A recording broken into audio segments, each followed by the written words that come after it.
I'm Jordan Fisher from Pony Studios, and I work on programming and game design for CloudBerry Kingdom. I'm TJ Lutz, the Vice President of Pony Studios, and I'm working on CloudBerry Kingdom. We wanted to make a game that was like a classic platformer that never had to end, so we could just play it forever and, never go back into real life. TJ and I met way back in first grade. He was sort of a big jock at the time, and I was already a computer geek, but we had this common ground where we would play video games together all the time. Ever since I met Jordan, we've been coming up with silly ideas for games.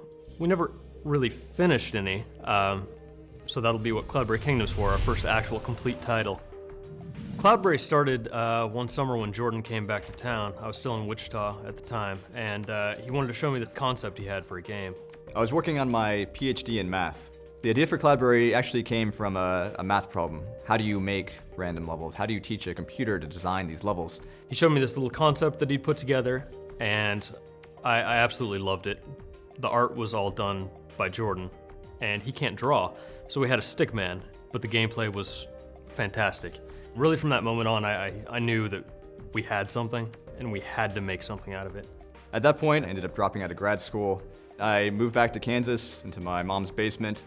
TJ moved in as well. It was kind of awkward. And we started working on really polishing up this demo, getting it ready for a competition that Microsoft was holding called Dream Build Play. We ended up placing 10th in the competition, which, we were excited about, but it wasn't first. We were a little bit lost. We didn't know how to get the game published. We didn't know where to take it. So we really just ended up shelving it for about a year.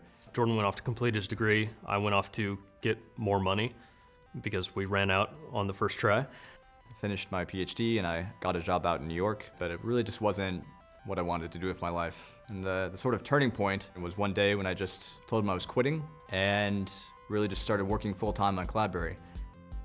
So I immediately started persuading TJ that he needed to quit his job too and move out to New York City. When Jordan first gave me the phone call that he had, quit his job and he's wanting to finish CloudBerry, I was a little concerned, I guess is the best way to put it. So it took a couple months of convincing, but I finally got him to sell everything and put all of his money into the company. At this point, we'd been working on the game for almost 3 years, but we decided to draw it out a little bit more and redo everything. The mechanics of the game were just gorgeous, but when it came to the art and the overall packaging, it wasn't ready. So we ended up turning to Kickstarter. We got a lot of positive feedback. A lot of people seemed to really enjoy the game. So we brought on a really amazing art studio, Tiger Hair Studios. That's when our support really exploded for CloudBerry. And we took the game out to E3 once we were happy with it, and Ubisoft saw it and was really excited about it. We partnered up, and they've been helping us get distribution deals and all sorts of stuff ever since.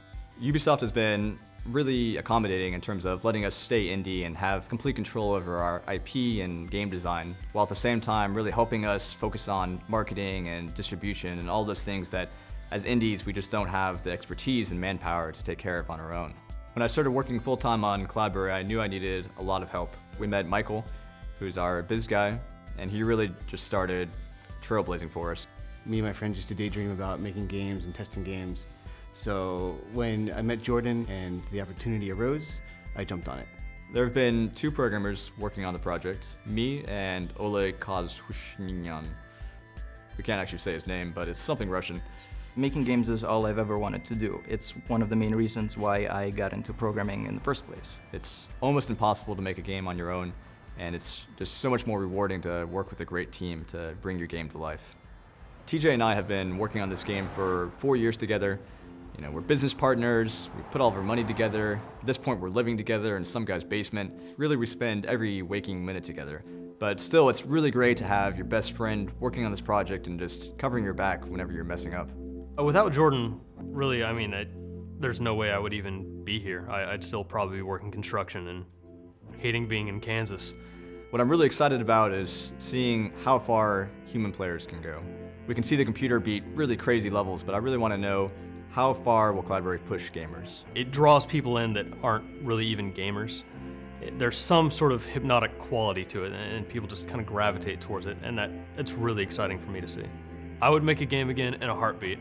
It has been the most fulfilling thing I've done with my life so far. CloudBerry Kingdom will finally be available in spring 2013. On Xbox 360, PlayStation 3, Wii U, PlayStation Vita, and Steam.